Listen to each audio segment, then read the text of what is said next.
Hey, folks, just a friendly reminder that all shows on the Madness Comic Network are produced by their individual hosts and in no way reflect the opinions of the network as a whole.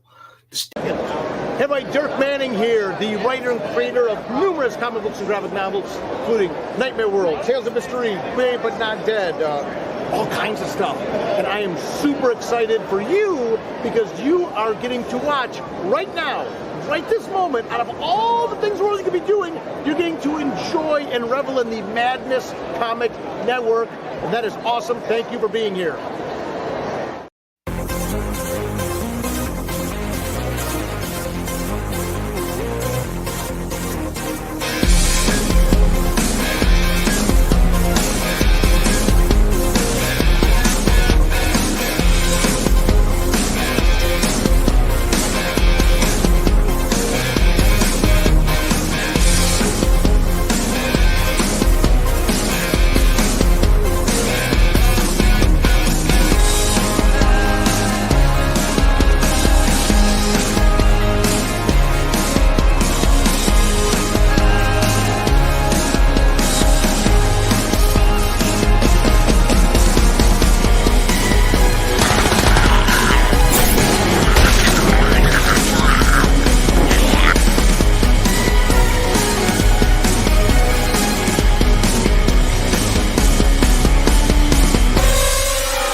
Who am I, you ask? I was created in the middle of nowhere, surrounded by the waste of a dying world. I was bestowed with an insurmountable task: bring peace after decades of death, persecution, and chaos.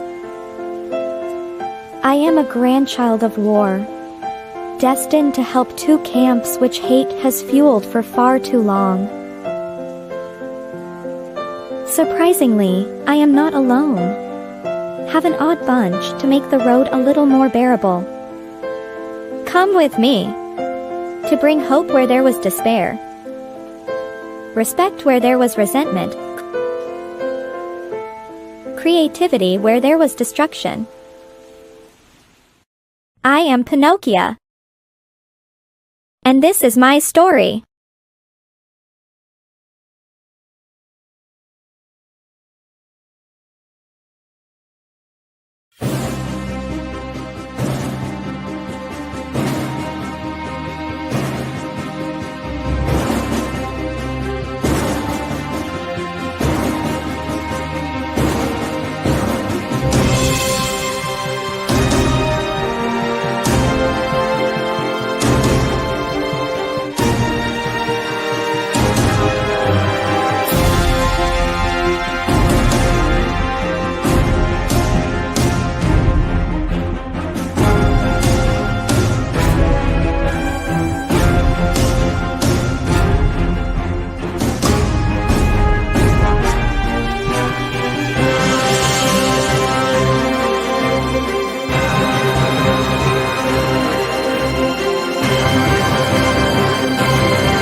Flip City Magazine is just really pulling out all the stops, man. Your guys' production value of this magazine has gone insane. I mean, look at that. I mean, I remember when you guys, it was black and white. Even when it was black and white, I thought your quality was great. But damn, they have just, I mean, they just really stepping it up a notch. Look at this. James Corbett, boys. James Corbett. Genuinely cutting. but also funny and obviously just chaotic and very fun. I love Flip City. It has brought new types of badassery and integrity to the print medium.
What's up? Welcome to 250th or something. I don't even know how many. It's like been a lot. We have done a lot of Monday Madness shows over the years, and welcome to another one. This one's pretty special. We haven't seen this guy, this guest, this awesome creator in a couple years, and he's been moving right on up. What's up, Bone? I do not know where Doc is. He should be here at some point, but when he gets here, we'll bring him out. You know it. It's good to see you, man. But yeah, we have a guest that has a campaign called The Masters. And if you're familiar, then you know he's on book number 5.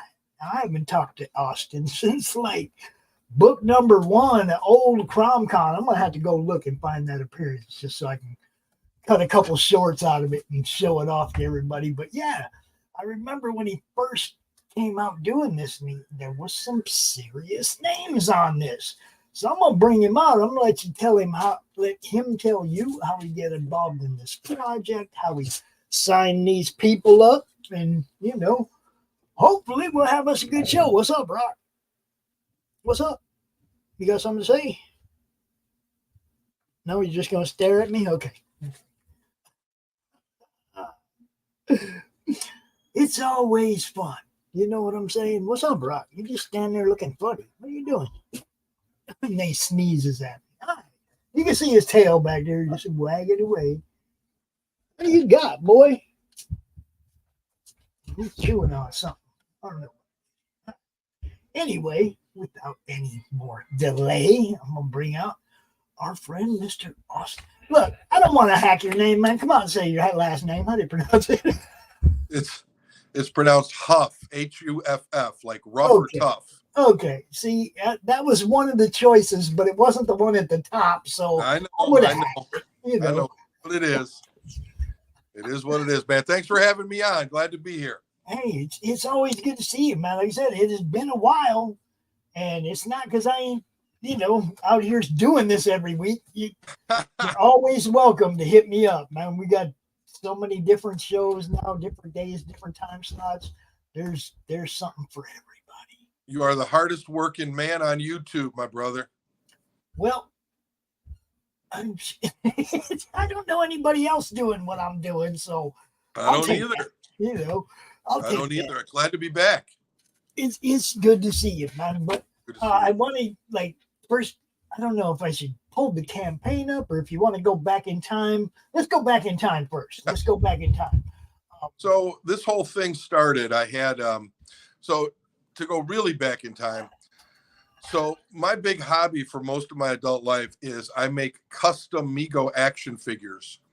Okay. And, you know, the reason why I started doing that was because the company Mego, they didn't make all the action figures that I wanted. I wanted Green Lantern and Lex Luthor and Dr. Doom and the Red Skull. So I started making my own and found a group of people on the internet at the megomuseum.com.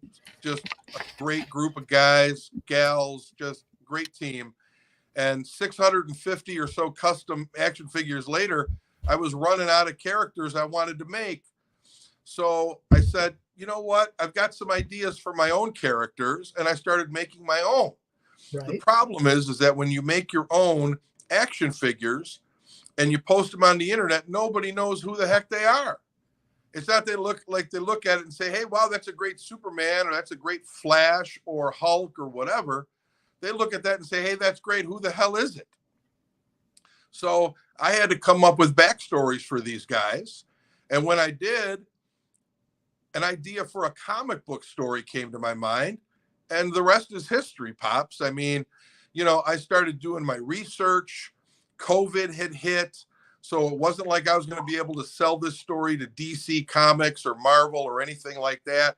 I was like, you know what? I'm just going to self-publish this thing, and I'm going to find out what I need to do to recruit, hire as many of my favorite artists of all time, because I was writing the story. It was my story, but I needed, you know, good, solid, known commodities out there, because nobody's going to buy a story from a guy named Austin Hough who they don't even know. You know, they're like, who's this guy? He makes dolls. So I went out, and the first guy I reached out to was Joe Rubenstein. Okay. Joe Rubenstein, he needs no introduction. I mean, his reputation precedes himself. But I had met Joe at a con a couple of years earlier, and we had become friendly. And I reached out to him and said, hey, this is what I'd like to do. This is my idea.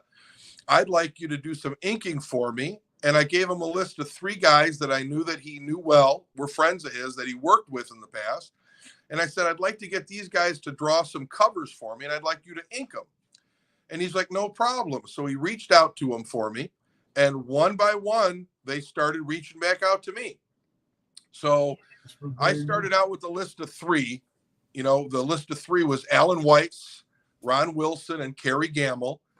And the next thing I knew, those guys were giving me guys. They're like, hey, why don't you call Val Merrick?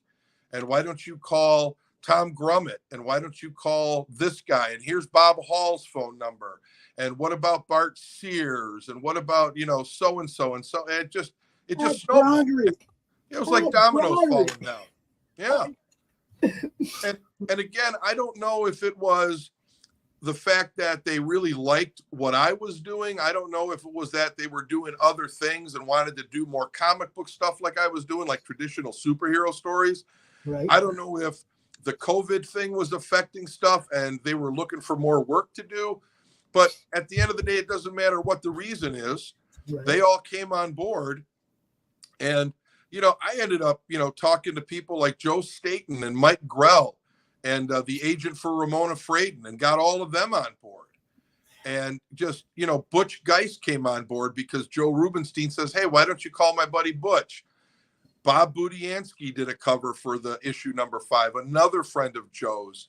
So just on and on and on, one person right after another. Well, I remember when I first looked at number 1 way back when, and I think you had Pat Broderick as one of your feature artists on that one. Oh, yeah. He opens up the book. He opens up number 1 and closes it. That's why I right away recognized this. It's like, no, we've seen this before.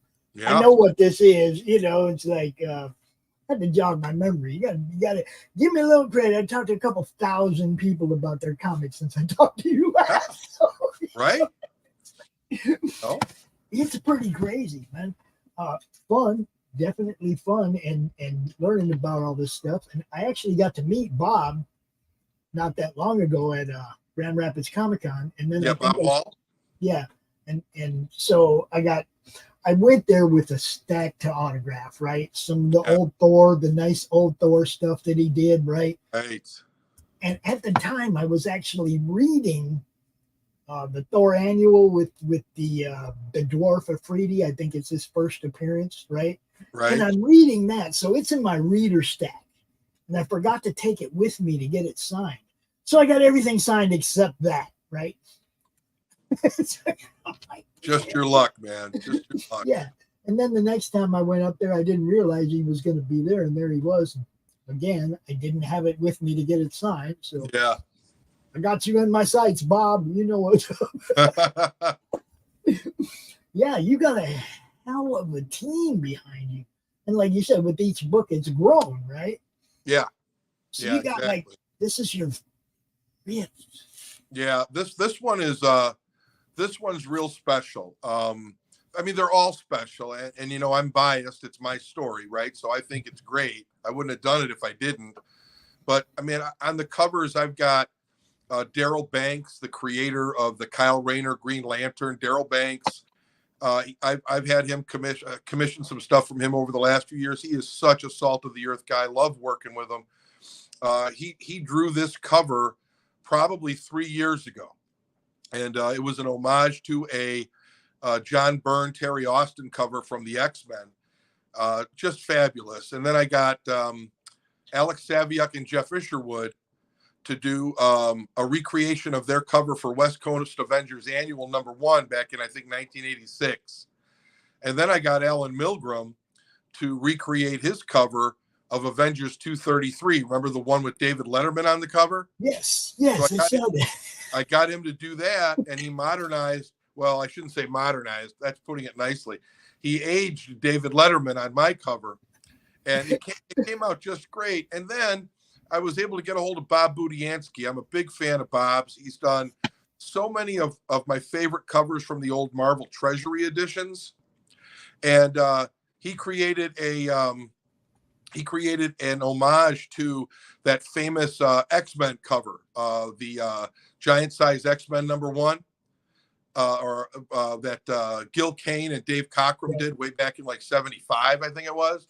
And Joe Rubenstein inked it. It was masterful, just absolutely masterful. No pun intended, right? Right. And then on the interiors, man, we've got everybody from Bob Hall to Bart Sears to Tom Grummett, inked by Doug Hazelwood, Stefan Rue, personal friend of mine. And we closed it out with Butch Geis, who's inked by Joe Rubenstein.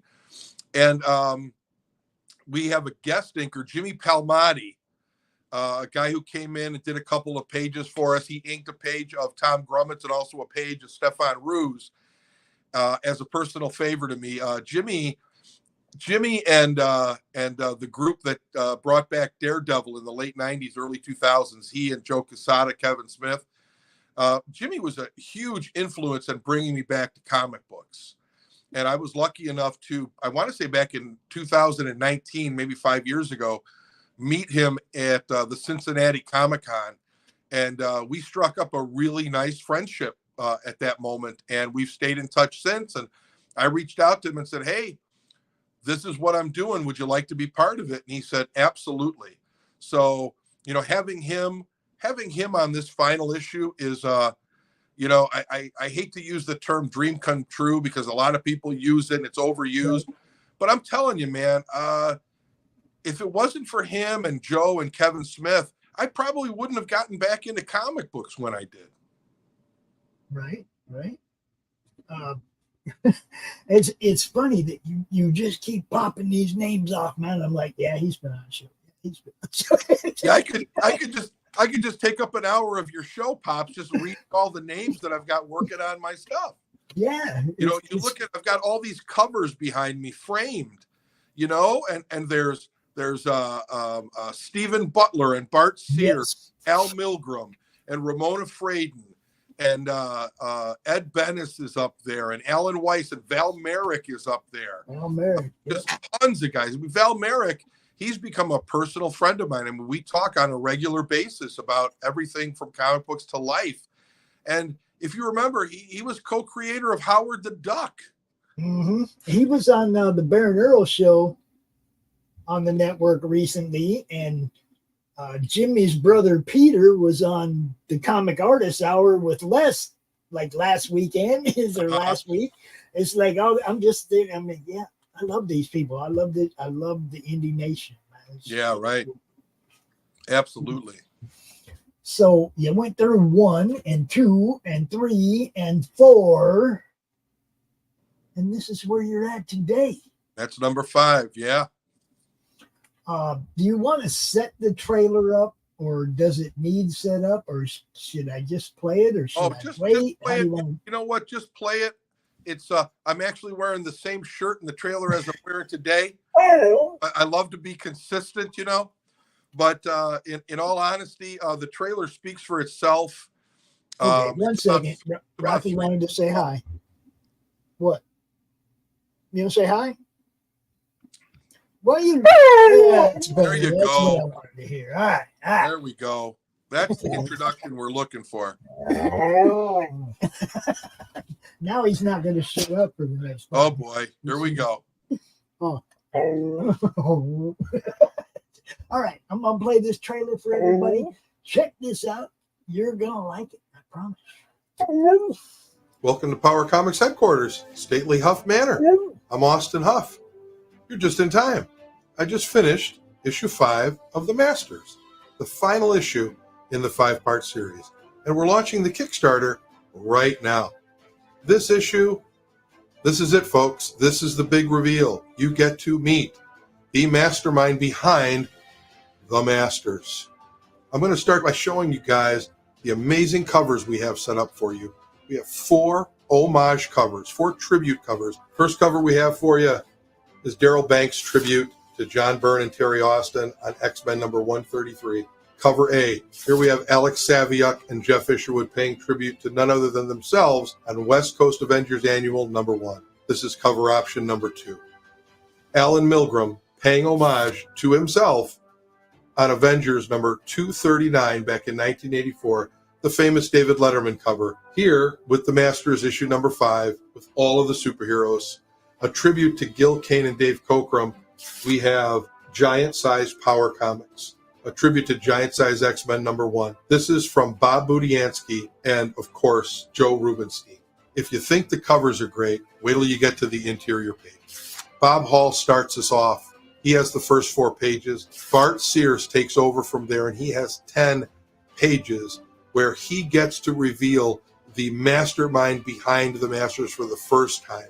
After that, we get the fight of the century between the Masters and our heroes, and the responsibility for that fell with Tom Grummett, Doug Hazelwood, and guest inker Jimmy Palmiotti. We follow that up with the big twist of the Masters, which is presented by the amazingly talented Stefan Rue.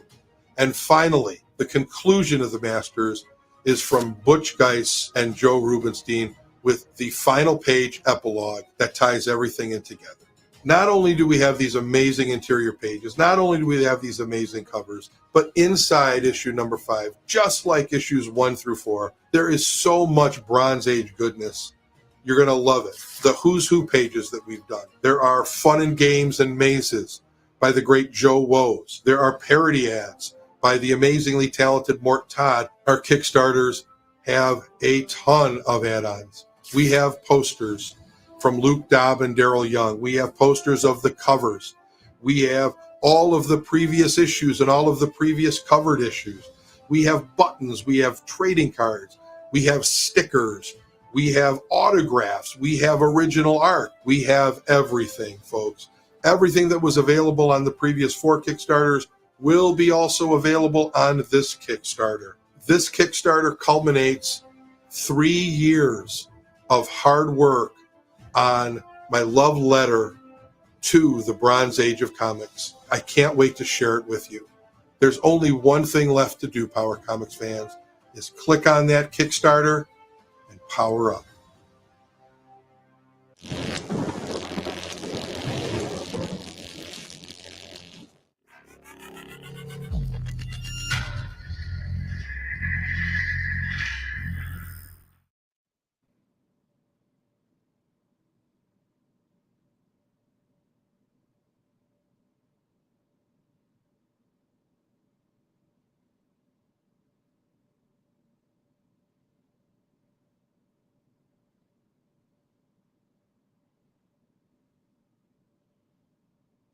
I think that pretty much covered it. Thanks for watching, everybody.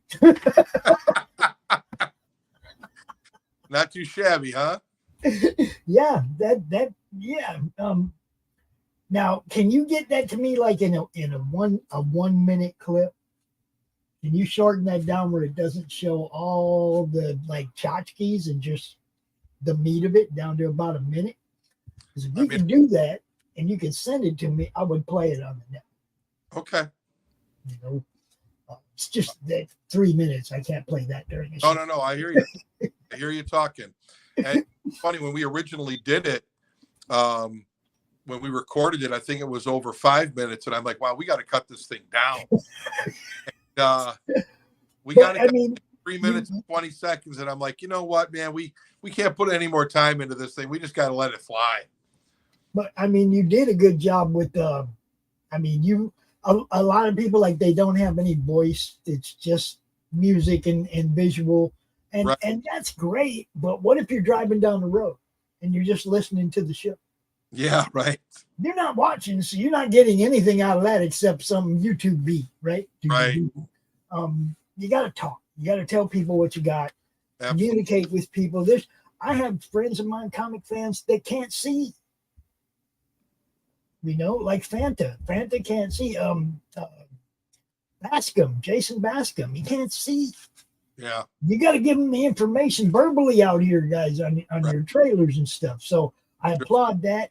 You were very, I mean, like you said, you took 3.5 minutes, but you pretty much covered a very good, good amount of what was there, who all's involved, and, everything. But yeah, if you could just shorten it down to the meat of it. I'll work on getting it down to the meat. A minute, maybe a minute 15. If you can get it down to that, then I can put it in our rotation, and we'll, because we do that. We play people's trailers. The whole purpose is getting eyes on what people do. So, eyes on eyes. That's what it's all about. So this really looks old 80s schooly Marvel right there. You know what I mean? That's the whole point, man. It's like, gosh, I was born in 69. I graduated high school in 86. You're a young pup. I am. I'm only 55. And 61 next Monday Madness. Next week on this show, we're having a party. My goodness gracious. Yeah, I'm old, bro. I'm old. But my birth date and my high school graduation date coincide with the beginning and the end of the Bronze Age of comics. There you go. So, I only know what I know, man. And the Bronze Age, I had a love affair with it, for my entire youth. So it's what I know. It's what I love. It's what I want to present to the public. And Gray Wolf's going to be 65 next month. There's always that one guy that's got to one-up you, huh? He's got to one-up us, man. Well, you one-upped me, and this guy one-upped exactly. I knew it was coming, though. I knew he was in the chat. See, I knew it was coming. Right. Yeah. But, the Kickstarter is going super strong. For the same time period for Masters #4, our pledges, dollar-wise, we're up about 35% for the same period of time as Masters #4. So we're looking really good. Right after this one is finished, we're going to, the plan is to get it shipped out ASAP because it's already in the can. It's completely done. It's ready to go. Just needs to be printed. And we're going to launch a Masters Omnibus book, trade paperback and hardcover, and hopefully have that done and printed and shipped for people to get those by Christmas. Cool. So that's going to be a great book. It's going to be all of the issues. It's going to have an extra prequel issue included and all kinds of bonus materials, from model sheets to writer's notes. All the covers will be included in it. All kinds of stuff. A lot of hidden Easter egg things as well. Well, I'll be honest with you. This number right here, that 175 right there. Yeah. For me, that's the most important number on the campaign. How many people backed your book? how many hands you get those books into. That's to me, that's the money and everything. That's all sweet, but the more people you get it in, the more people that are enjoying your product, the more chance they're going to tell somebody else. Well, I want to say we have a little over 3 weeks to go. I think we have 22 days to go left, including today. And I think we're only about 110 people short with 3 weeks remaining of how many backers we had for Masters number 4. Nice. So we are way ahead of schedule. The amount of money we have brought in so far equals the amount of money we brought in to this point, plus another 7 days. So we could bring in nothing for the next 7 days and still be ahead of issue number 4's pace. Well, I just shared it out to my Twitter. I'm going to share it to my Facebook because why not, right? You're a good man. This is what we're talking about, people. I don't care what the Gray Wolf says about you, man. I like you.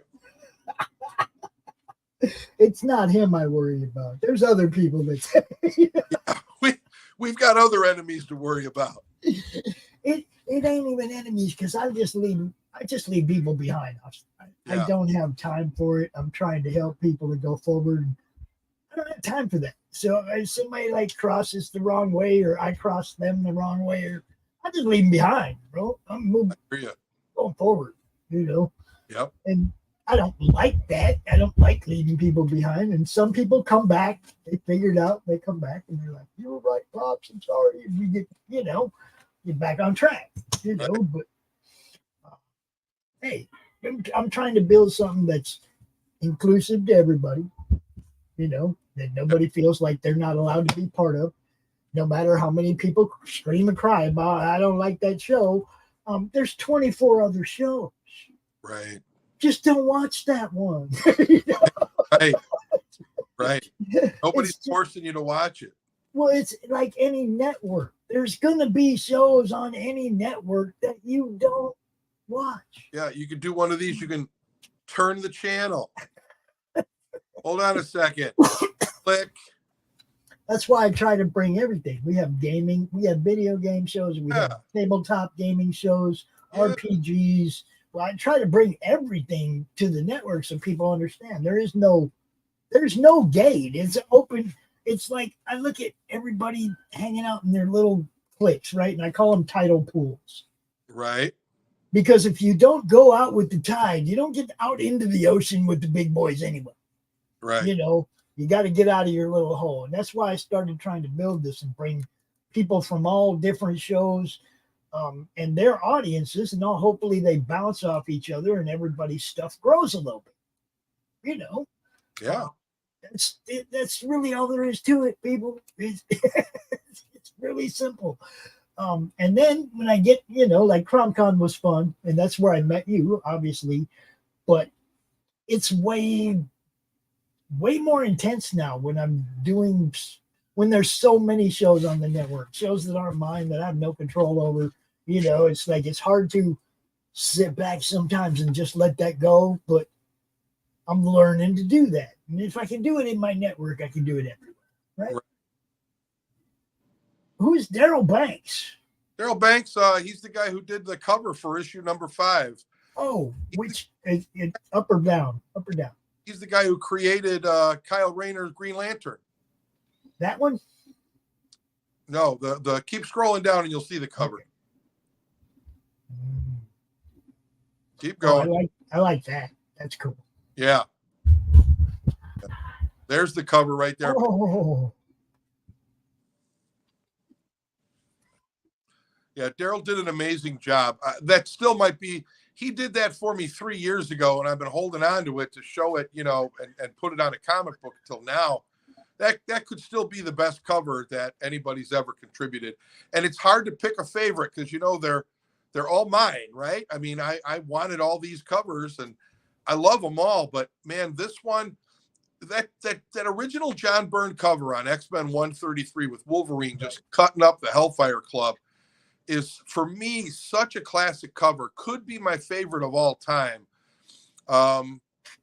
and having Daryl redo that cover with my characters, man, it gives me goosebumps when I think about it. I think my favorite cover is not because of the art, because of the idea.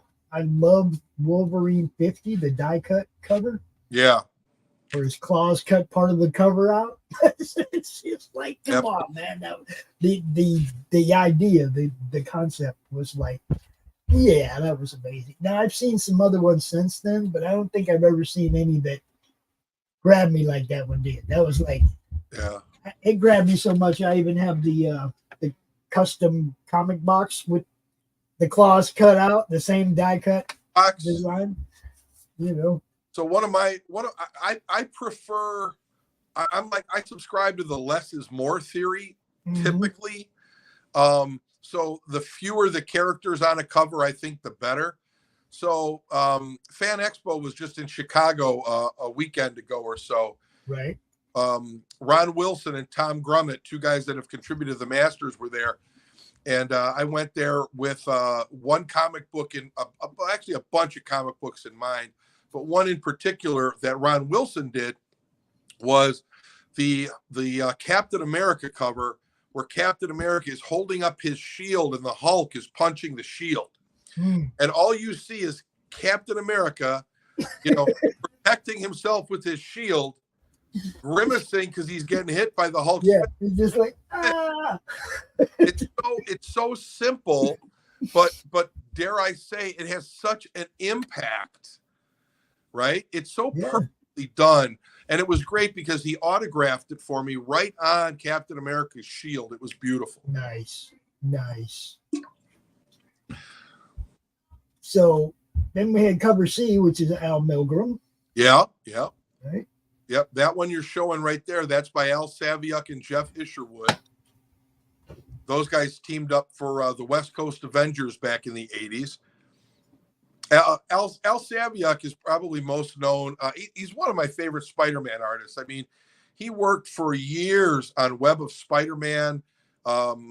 He and Keith Williams did that for a long time. He also did all of the Spider-Man daily comic strips in the newspapers, along with Joe and Larry Lieber.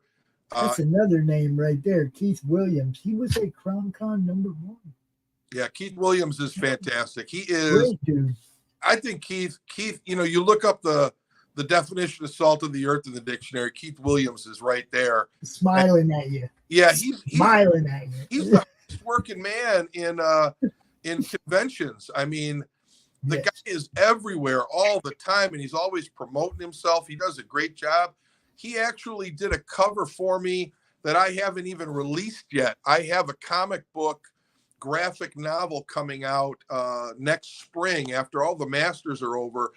I'm putting together an origin story collection of all of the Masters in a big old graphic novel size thing, and he did one of the covers for me.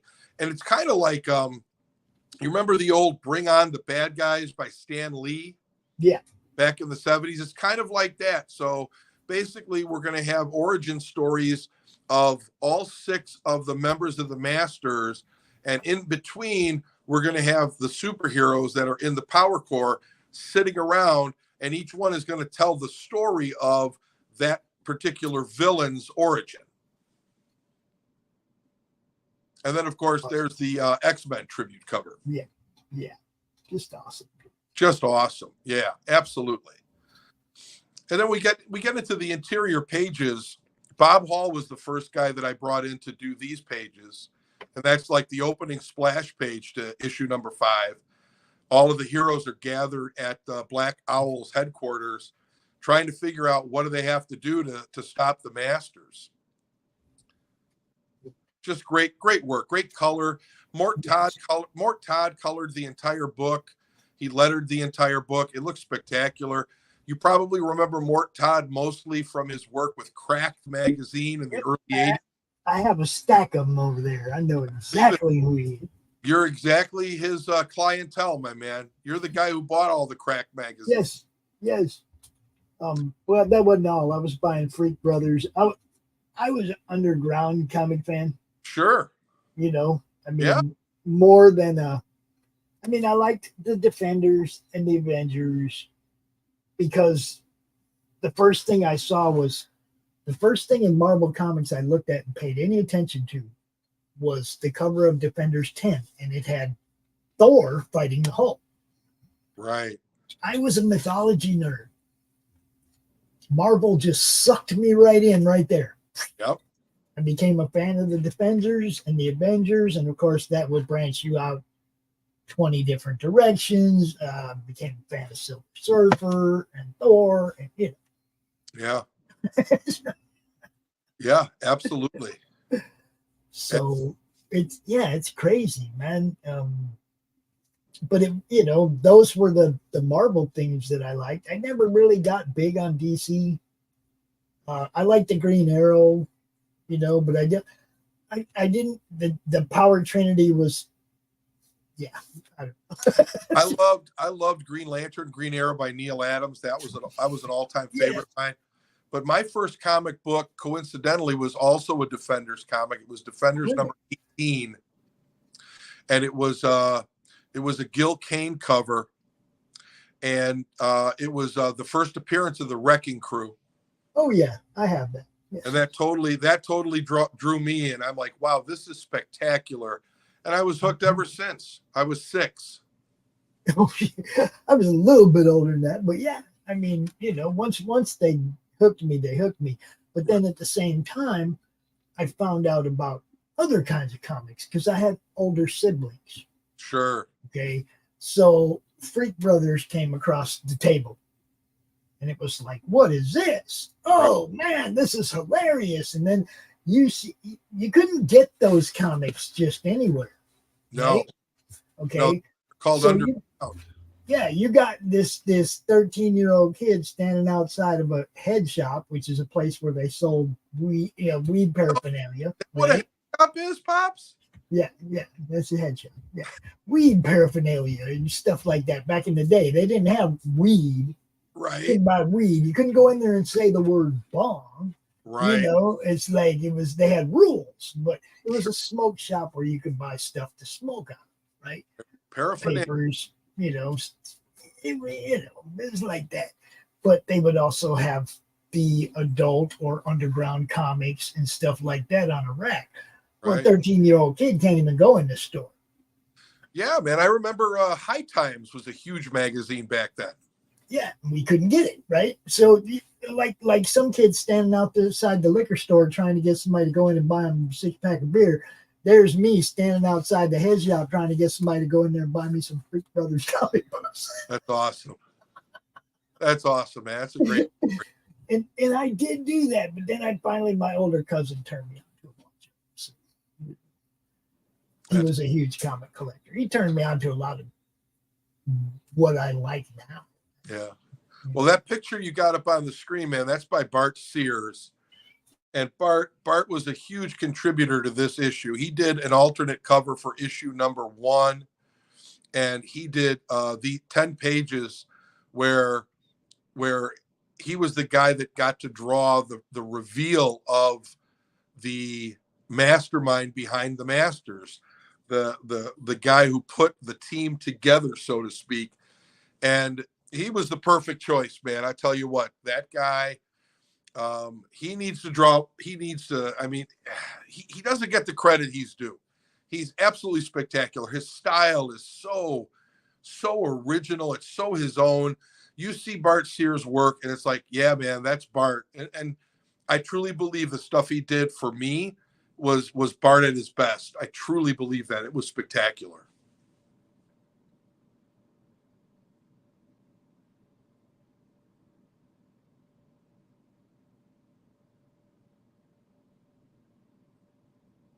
The stuff that gives me that old school feel like that, that's Yeah. Well, that's where it's at, really. now you're looking at Tom Grummett. Now, Tom Grummett, I'm going to tell you right now, Pops, he probably is the MVP for this entire project. He came in when I was really in a pinch. I lost an artist. The guy kind of went AWOL on me. And he was the one that I assigned the 13 pages where the heroes and the villains fight it out in the end. the battle royale at the end. So I lost my artist, and I was talking to Al Saviuk. Actually, Al Saviuk's probably the MVP because he recommended Tom Grummett to me. He's like, here's Tom's phone number and email address. Call Tom up. He'd be perfect for this. And he was. I didn't even have these pages scripted, Pops. I just had some direction to them. I was like, okay, this guy fights this guy. This has to happen, and this has to be the way it ends. And I gave them to him. He's like, oh, I love drawing like this. I don't need a lot of direction. I don't need script. This is what I prefer. He gets these pages done. He sends them back to me. Pops, this is a true story, man. I sat on those pages for a year before I scripted them out. Really? I didn't feel like there were any words I could add to make them any better. I mean, are there any words on the page right there? Can you see any word balloons? Just one. I think there's only one. Yep. There's like a little, onomatopoeia, a little word sound, like biff bang pow. Hold still, you tin can with wings. Right. That's it. If you have read the first 4.5 books of the Masters, you don't need any words on these next 13 pages. You know exactly what's going on. You know exactly how these characters are feeling. And it was just absolutely brilliant. It reminded me of that Larry Hama G.I. Joe comic, the silent issue back in the 80s, where, they did whatever it was, 22, 24 pages without any words. And it was... I'll give you another one. It was Snake Eyes and Storm Shadow, right? I can give you another one. Go. Thor 380. Not familiar. Nothing but splash pages of Walt Simonson's art of Thor fighting the Midgard serpent, and there ain't a whole lot of words. There's a whole lot of beautiful art. Right. That's one page after another. And there's really no dialogue. He tells him, I'm gonna whoop you, and they get it down. There might be a little bit of narration here or there, a narration box, but there is it's just a full comic of fighting, and it's one of my favorites. I can't even believe it's a dollar bin book, and it is splash page after splash page of Walt Simonson art, and I'm like, how can this be a dollar bin book? Right. I grab every one I find. Every time I see one, I grab. Yeah. One thing I've learned from working with these professional artists, they don't want you to cover up their art with words. And I can't say I blame them. The talented ones, though, leave a spot. Right.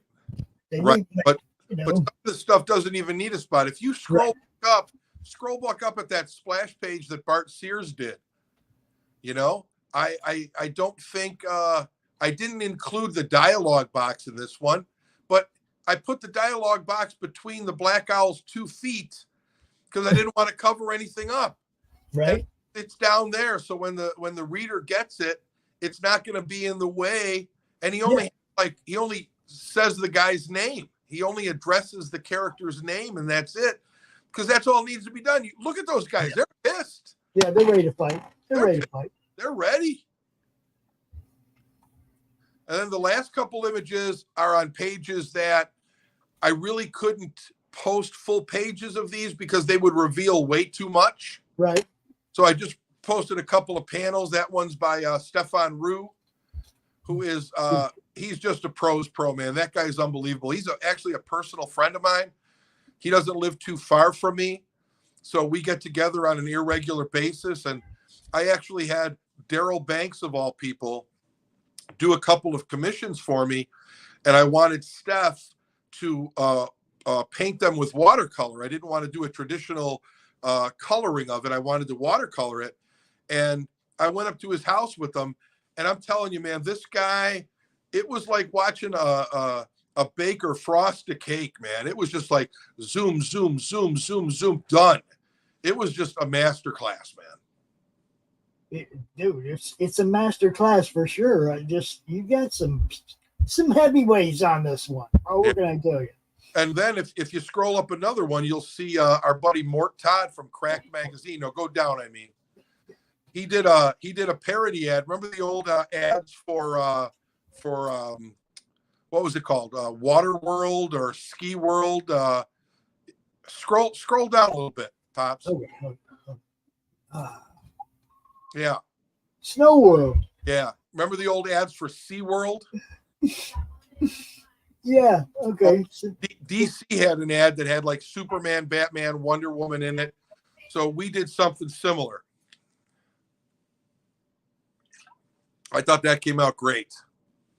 Yeah. I really like the Yukon Cornelion. Right? I mean, Yukon Cornelius. But, again, like I said in my video, this is my love letter to the Bronze Age of comics. So you're not only going to have Bronze Age, interior pages, the art, but you're going to have ads. References. Yeah. Right? Easter egg references and stuff. I love pages. You're going to have like one of my favorite things as a kid were those Marvel Fun and Games books. So I got my friend Joe Woes, who is known for Maze Tunes. I mean, he's an Emmy Award-winning kids show host out in Pittsburgh. This guy, you say, okay, give me a maze of an elephant. Boom, boom, boom. He draws you an elephant, and there's a maze in it, and it's done. He did mazes for all of the characters, all of the issues. I wanted it to have as much Bronze Age goodness and love as I could think of. So, there's a Who's Who page with a couple guys on it.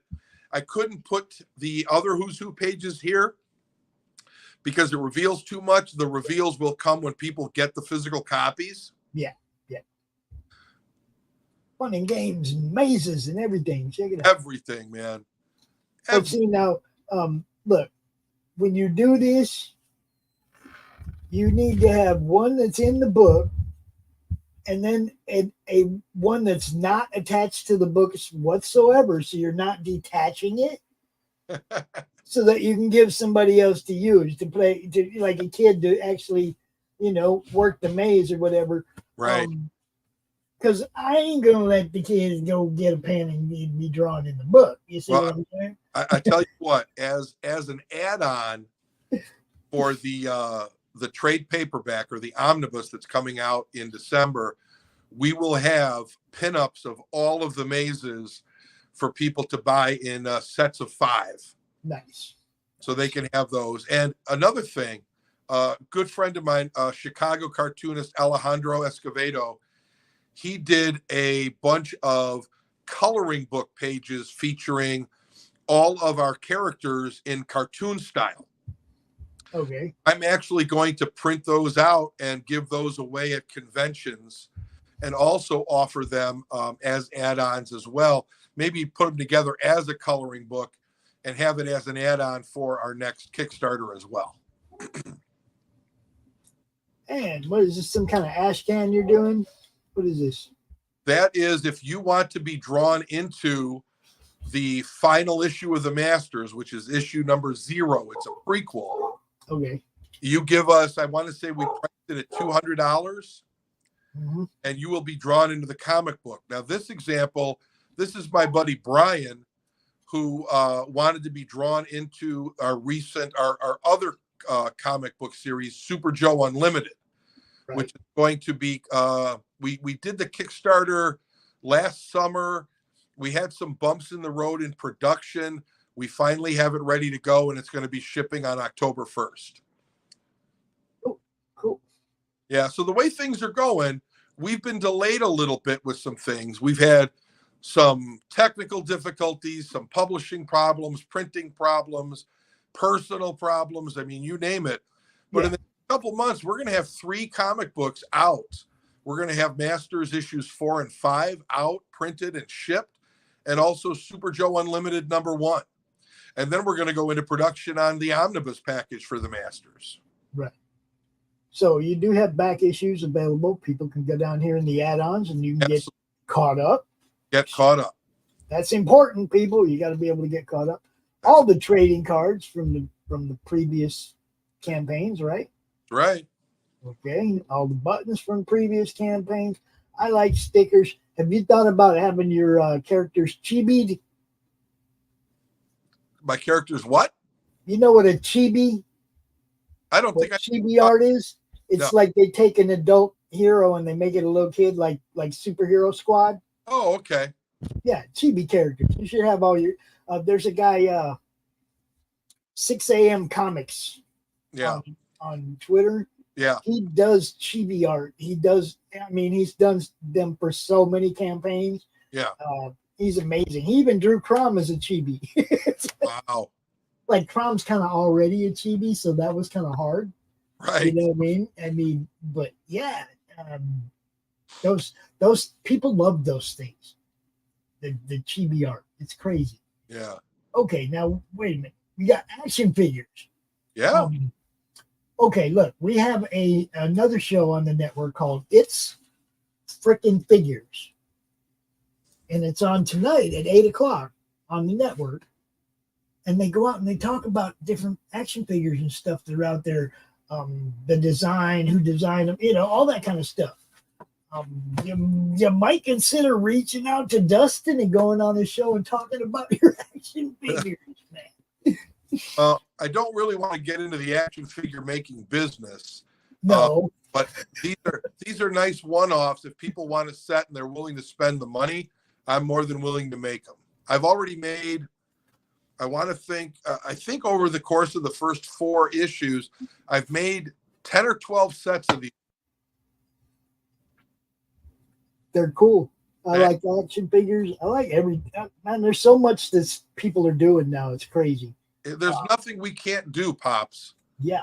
You know, everybody could probably get a 3D printer and figure out how to make stuff. Oh yeah. It's an app. It's like a cookbook, Yeah, you're 100% right. That was the one thing, the first thing I learned about computers way back in the DOS era. Yeah. They gave you a book, and it was a cookbook. Like, if you followed the directions, the recipe came out fine. Absolutely. Absolutely. My problem is that I'd go up to the instructor and go, "Hey, man, there's a typo here. This don't work." And they'd be like, "Sure it does." And they come over to my computer and they type it in. Right. Like, there's me over there. Yeah. Proofreading and checking their work, right? It's like I'm supposed You know what to it's called? You know what it's called, Pops? It's called operator error. Yeah, garbage in, garbage out. Right. And if the garbage is in the book, yep, everybody's learning garbage. That's right. It's like, what are you doing, people? That is correct, man. That is correct. They didn't like me at that school. They really didn't. I spent more time teaching students than the instructor did. Yeah. Because I was trying to get everybody caught up to me so we could go on to the next thing. Yeah, hurry up. Yeah, come on. You having problems here. Let me help you. I'll show you how to do it. You just Yeah. move on. And the instructor hated that because, he had to do more work. Right. Yeah, they didn't like me at that school at all. Yeah, I believe it.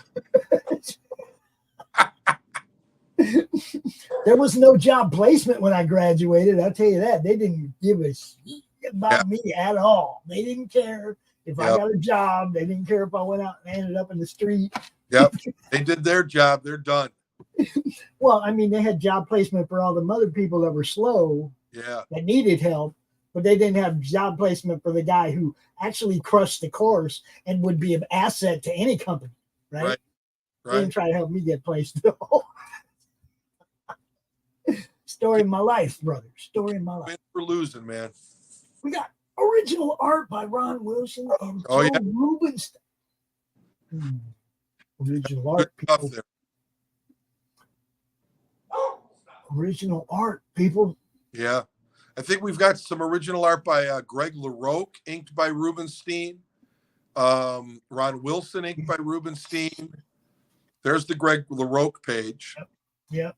And there's the Ron Wilson. Yep. Val Merrick, inked by Rubenstein. And Bob Hall, who did pencils and inks both on his page.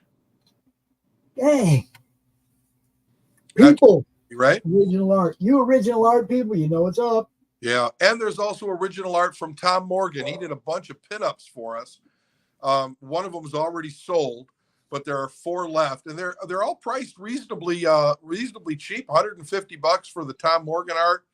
And I think, what did we price the the pages at? I can't remember. $400 maybe? Yeah, I think it was $450. Yeah, $450. And that's, look, pretty when you reasonable. Consider who it is, that's reasonable all the way around. Absolutely. You know? And they're all autographed by the artist, so you've got all that. The Tom Morgan stuff is really dynamic. I really love that stuff. And we also use Tom Morgan's pinups. We colored them, and we're using them as little 8.5 by 11 pinups that we're giving away when we make our stretch goals. So we've already met 2 stretch goals, 2,500 and 5K. Okay, so that's 2 of them, Flyman and Airman. Is that what that said? Airman and I think Flyman and Airman. Flyman, right. These 2. And you'll see them colored. If you keep scrolling down, you'll see the colored ones.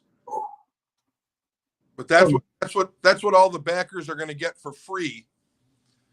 And I honestly, man, I think we have a shot of hitting 10,000, if not 12,500, and hitting all of those stretch goals. I'm really excited. Oh, yeah. I'm sure you're well within, yeah. You got plenty of time, man. 3 weeks. Speaking distance, man. We've got 22 days left. Help from your viewers is going to be great. They've always been supportive in the past. Except that Gray Wolf guy. I don't know what the heck he's.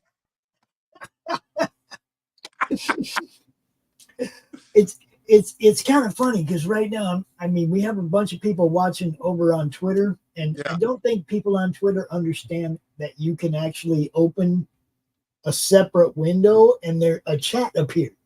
Right. And you can actually converse with the shows that you see on Twitter. But I don't think a lot of people realize that yet because it's still kind of, they see it come across their feed and they just watch it. Right. Right. And if you click on it, it'll open it up bigger and give you a chat thing on the side, and you can actually get involved in the conversation. Right. You can come say hi over here to us right now on Twitter. I see y'all watching. Yep.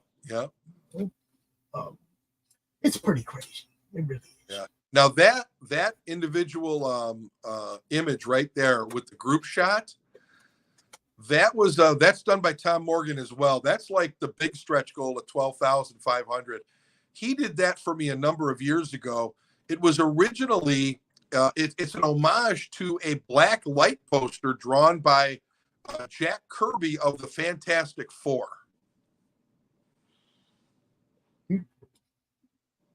Beautiful. So you'll see my stretchy guy was Mr. Fantastic. Johnny Storm was Airman up in the front. Invisible Girl and the Thing are sitting in the back. I think we added Black Owl in there. It's a great piece. Tom Morgan is such an amazing guy to deal with, an incredible artist. He is extremely generous with his time. I really appreciate that guy. Shout out. I got a question for you. I got a question for you. Yes, sir. It's not a fantastic car. What is it? It's a fantastic car.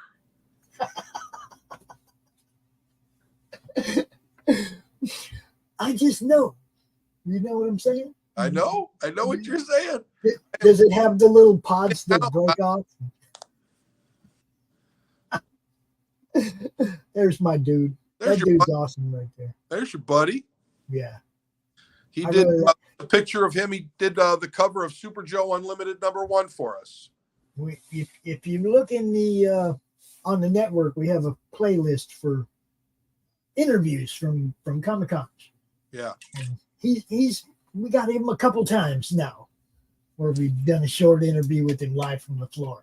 I really like doing those. Those are the funnest kind of interviews. Yeah, he's a good get. He's a good dude. I mean, he picks up the phone when you call him. It's so easy to work with most of these guys. It's just a wonderful thing. I've had such a wonderful experience. What the funny thing is that I got him. I asked him to interview to autograph some stuff. We did the interview, and I'm like, when I'm doing shows, shopping and autographs isn't really why I'm there. Right. But because it was Bob, I took some of those comics to get signed, right? Sure. But then we got to talking. We did the interview, and I walked away without paying. Oh, boy. Well, I mean, he didn't say anything. I don't even think he even realized it. But I came back like 25 minutes later, going, "Dude, no. Here's he's getting the money and stuff." And it was like, he goes, "I totally spaced that. I did too. I just got in. We started talking, and it was like, But as soon as I realized I still had the money in my pocket, I was like, "Oh, I got to go give this to Bob real quick." Yep. I hear you. It's you got to be cool like that. But he's so awesome. And like I said, we just got into talking, and before you know it, it was like, I got more interviews to do. I got to go, Bob. I'll come back and talk to you later. And right. I left. Yeah. Oh no, I got to go back and give him his money. Yeah, they kind of like that, I think. Yeah.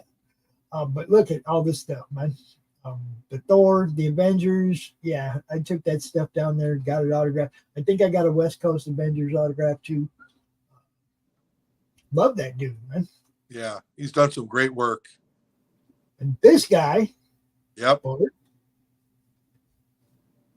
I think Bart's done work with Mike Baron and stuff. Yeah, Bart's done a ton of stuff with a ton of people. And again, his style is just so his own. It just stands out. Again, you're turning the pages in issue 5. And this is the same way in all of the issues of the Masters. But you're going from Bob Hall to Bart Sears to Tom Grummett to Steph Rue to Butch Geist. I mean, 5 completely distinctive styles. Yep. And it's wonderful. It's almost like you're reading an anthology book that's not an anthology book. It's really, I mean, it's just awesome that they all reached out to you after you started the idea, and they're all like, "I want to be part of this. I want to be part of this." That right there just shows that what you were doing had something already. Yeah, there was some. You know what I mean? The concept itself had longevity, because look at all the people that just kept getting on. As the farther you went, the more people that are like, "I want to be part of this. I want to be part of this." I still have people who contact me to be part of it, and it's like I don't have any money left. I don't have any spots left. We're just going to have to do another project. Yeah. And then there's this guy. Yeah. Well, he's on everything too. He and Doug Hazelwood, again, MVPs of this issue, maybe the whole series. And he and Doug did such great work on Superman, if you remember back in the day, Death of Superman. So just a winning combination. This guy is to me, it's like Mike Baron. He's all over the room. Yeah. He's in that filing cabinet. He's in this box. He's in that box. You know what I mean? He's all over the room because he's done so many different things. Yeah. Yeah. And same way. All that different stuff. I mean, crossing the line. You got Fantastic Four. You got X-Men. You got Superman. You got the Hulk and the Titans. Yeah. All across the board, man. Just there. And then this guy, another one, all across the board, but with a few, I think, indie comics in with his stuff too. A few more than most. Mm-hmm. Doug's awesome. Birds of Prey. He did Birds of I didn't know he did Birds of Prey. But see, Animal Man's one of my favorite things that he did. A lot of people don't even know what Animal Man is. Oh. It's good stuff. It really is. And then Stefan. Yeah. Witchblade. Yes. He's done all kinds of great stuff. Harley Quinn, some Power Girl, I believe. Just great stuff. And he's such a good guy. I'm proud to have him as my friend. There you go. Yeah, all kinds of good stuff here, people. This is amazing. Yep. Butch. Yep. Micronauts. Yeah. Micronauts. And he's that Epic Comics. Yeah. Good stuff, man. Swords of the Swashbucklers. I remember that.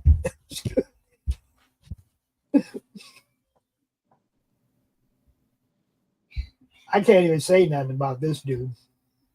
What can you say that hasn't been said about your?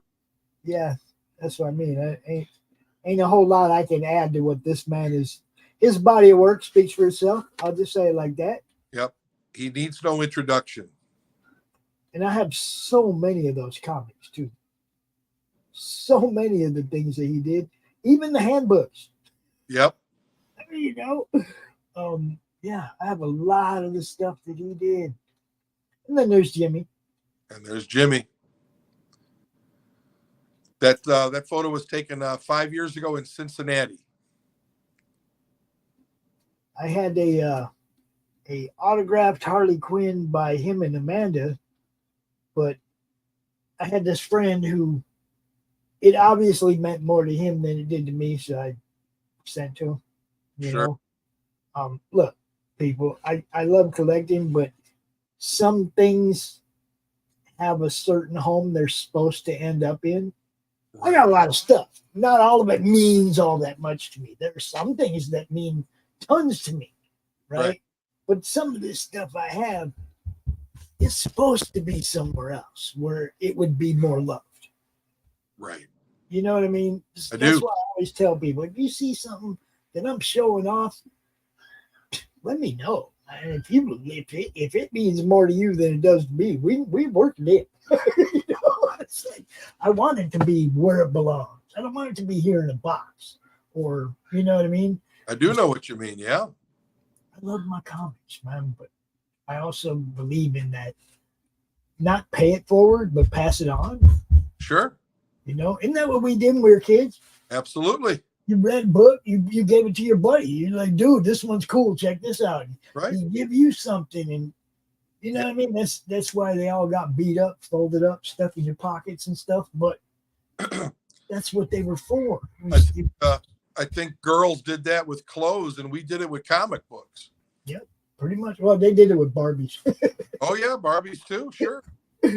all the little accoutrement that comes with the Barbie dollhouse and stuff.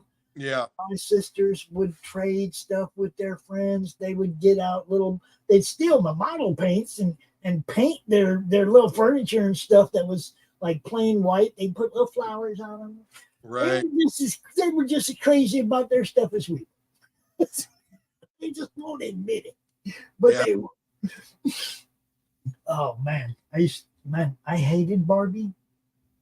I hated Barbie so much that sometimes G.I. Joe would drive his Jeep over to Barbie's house and he'd punch Ken out and leave him laying on the porch, right?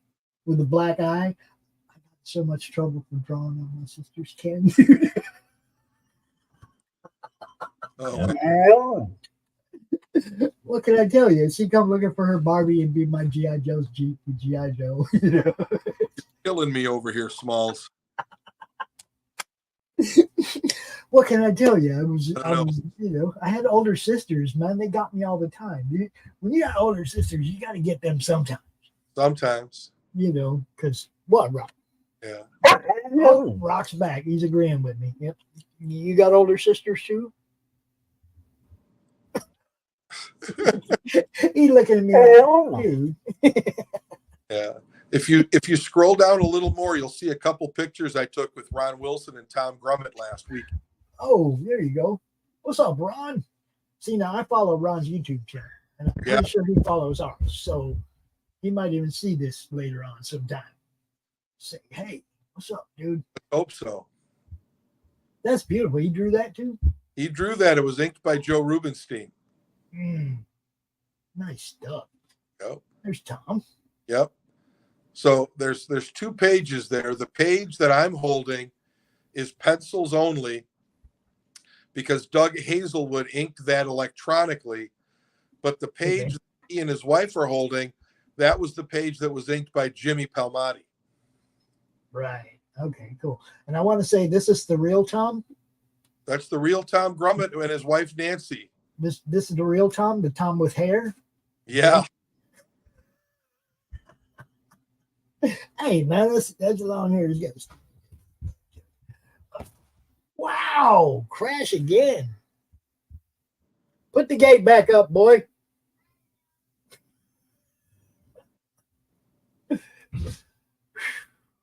Anyway, so yeah, then you got Louis Rivera, Dakota Alexander. Yeah, that's when people send Kickstarter a little email that says, "Hey, I really like the Masters," I send them a free pinup of that image. Nice. Yeah. There you go. I didn't know that Kickstarter was that interactive, where you could just like send them a message and it would get to you. Yeah, I mean, I've done it on every Kickstarter we've had, and typically, you know, they get messages from people. You're letting them know, hey, we really like this. We think it should be recognized. And, you know, every time we've done the Masters, we've been chosen as a project we love. So can I steal that? Can I like copy and paste that right here? Absolutely. I'd like to share that with a couple of my friends, not necessarily your link, but the stories at Kickstarter link, and let them know what that's about. Sure. Let me get this over here in a file. Come back to it. Yeah. That's pretty cool, right? Because that's the kind of stuff we do. We share the tricks in the you know. Uh-huh. I didn't know that Kickstarter had an email address where you could like hit them up and go, "Hey man, I like that." Sure. You know.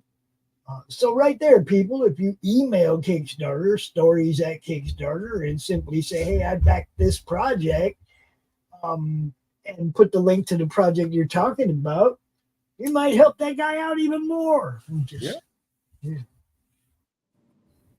Let Kickstarter know which campaigns you like and support, and feeds the algorithm. That's always good for all of us, because they change them things every week, and they make us work really hard to re-break them. You know what I mean? Yeah. And third, if you back Power Comics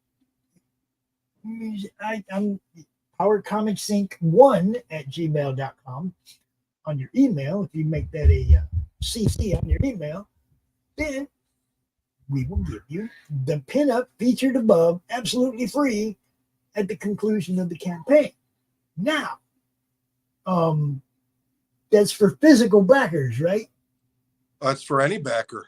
Any backer. So you're going to pay postage to ship it to somebody, even if they just backed a digital.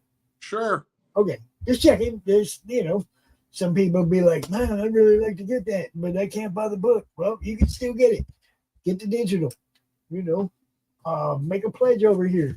Make a pledge right here. Pledge amount. Give $5. He's sending it to you. Whatever. $2. Whatever. That's backing, right? Yep. Pledging support is backing. So you can get that thing for the price, you know, for $1 if you want. But be nice. Give them. Don't be like that. And don't take the $1 back later. That's really lame. Right. You remember when Backer Kit was doing that? Yep.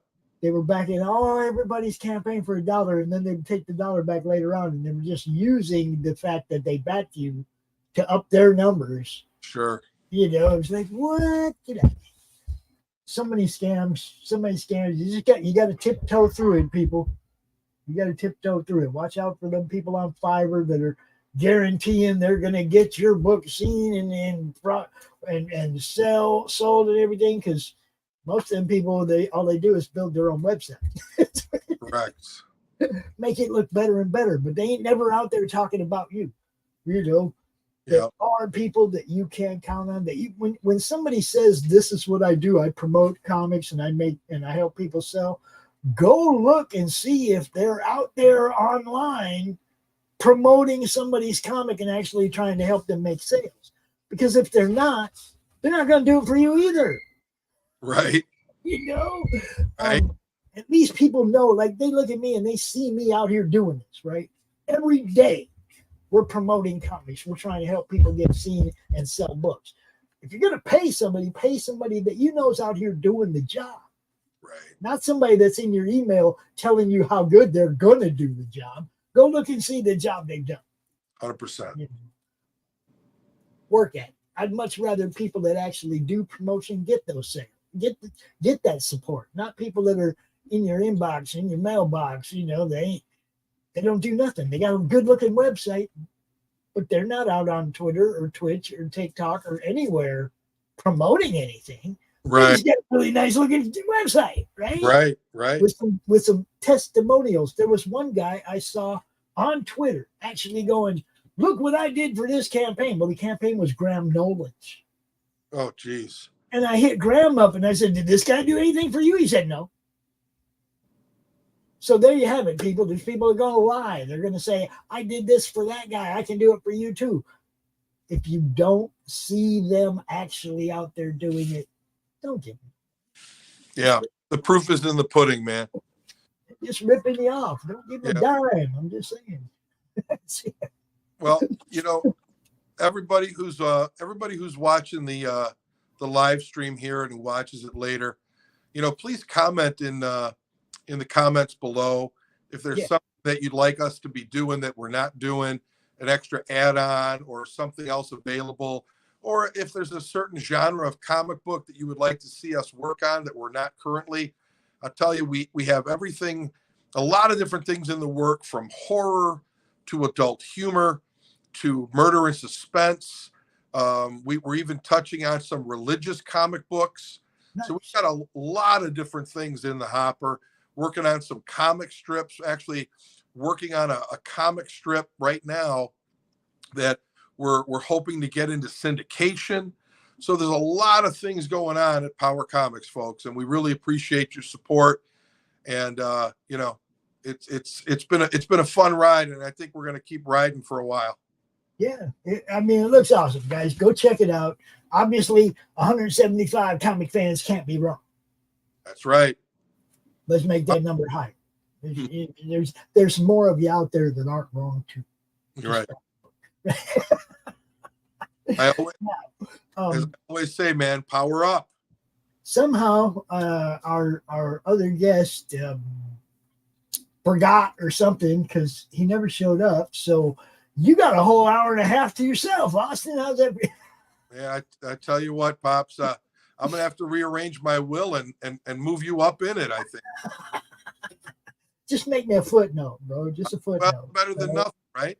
A proof copy of number 1. I'm good. There you go. I want, right? I dig it. All right, brother. One thing though, I just wanted to say, because I give everybody this opportunity before the end of the show. Look, I'm not the big brainiac when it comes to the industry. There's stuff people want to talk about that I might never touch on, right? So if there was anything that you wanted to talk about that we didn't cover, or you got the podium for your last hurrah, don't leave anything out, because I don't want you feeling like you didn't get to talk about everything you wanted to talk about before we did. Oh no, man, we've had an hour and 20. I threw in the rest of the stuff I wanted to talk about to all your fans. I appreciate their support. I appreciate them watching. If there's anything that you'd like to see us do differently or add on to the Kickstarter, man, let us know in the comments. Send us an email. You guys have all my information. And again, I appreciate each and every one of you. I appreciate the backers. Here you go, people. That's what it's all about. Look, if it wasn't for guys like you, I wouldn't have nothing to do. So, keep doing what you do, Austin. Well, if it wasn't for guys like you, I'd have a real slow Monday night, if you know what I'm saying. There you go. Also, Doc's Coffee Shop, Wednesday afternoons. I don't know if you're available, but that would be another. Look, Doc is old school comics. This is right up his alley. I don't know why he couldn't make it tonight, but he does a show of his own. You might want to talk to him. And let's see. Laurie just books way too far out. There's no way you can get on Laurie's show. That's okay. She's like booked out till December or something. I'm like, sometimes I don't have a guest the day of the show, but she's booked out till December. Yeah, right. I think we're on the same network. Dude, I really appreciate you having me on, Pops. It's always a blast with you, brother. You bet, man. Like I said, we have, tons of shows, man. just hit me up if there's something else you want to do. Join us on the show offs or something like that, where we just show off comics. Anything you want to get involved in that we're doing, hit me up, Austin. You're down. You got it, brother. Power up, baby. All right. Ladies and gentlemen, say goodbye to Austin. And if you're watching on the replay, which I know a lot of people do, go check the book out, man. The link is in the description. Click on it. It'll take you right over to Kickstarter. You can check it out. And y'all have a great freaking day, man. We'll be back tonight with Dustin and the Zombie Man and Derry, I think, doing It Freaking Figures. They changed the time to 10:30. That's right, 10:30 tonight. It's Freaking Figures, and they talk about action figures. It's cool. Y'all have a good night. I will talk to you later. I think I got some more stuff. I think I got more trailers. And don't forget, get with me. Send me that trailer, shrink that trailer down for me. Because I like to do this, man. I like to play people's trailers at the end of the show. So sounds good, brother. Check it out, people. Later on. Perfect 10.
To the top, got a filled up engine. In my thoughts, obsession. I will not stop, no, I'm never second guessing. I got a God complex. Haters love to hate, but I never feel pressed. Got a lot on my plate, but I never get stressed. I'll take all the pressure like I'm acing this test. Tear it up like I'm Jason. I see the world like it's ready for the taking. I see this place like a game I'm playing. Straight to the bank to collect my payments. No negotiations, it's my way, I was born impatient. And like a damn Freemason, I'll run this nation. They call me a god. They call me a god. They call me a god. They call me a god. I don't know how to stop. I just go till I drop.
logistics, getting it done, getting it there. Critical path logistics, getting it done, getting it there. How do you end this thing? How do you put the where's the brakes on this bus? I forgot. Jazz hands.